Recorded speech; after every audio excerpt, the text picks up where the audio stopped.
Ұнатып жүрген қызыңызды оның келісімінсіз алып қашсаңыз, қанша жыл арқалайтыныңызды білесіз бе?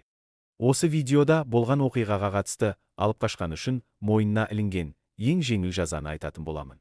Ұнатып сөйлесіп жүрген қызыңыз, сыйлық беріп қуантып жүргеніңізге, сіз ойлап қалмаңыз, болды маған күйеуге шығады, алып қашсам, көнеді деп. Ол әрине қармақтың басына жем салып, тартып қалатын балық емес қой. Қазақстанда заң бойынша алып қашу әрекеті қылмыс екенін біліп ал. Менің алып қашуыма көнеді деген оймен, жігіт 17 жасар қызды алып қашады.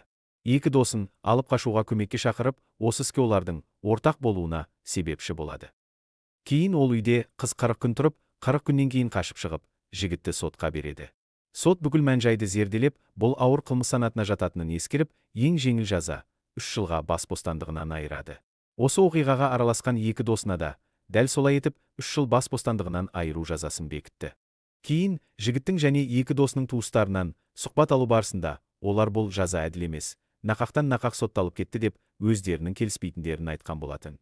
Сіз қалай ойлайсыз, 3 жігітке әрқайсысына 3 жыл бас бостандығынан айыру жазасы әділ ме, әділ емес пе? Аз ба, көп пе? Осы бейнероликке демеуші болған Royal Go автомектебіне алғыс айтамын. 3D Қазақстан парақшасының одан әрі дамуына өз үлесін қосуда.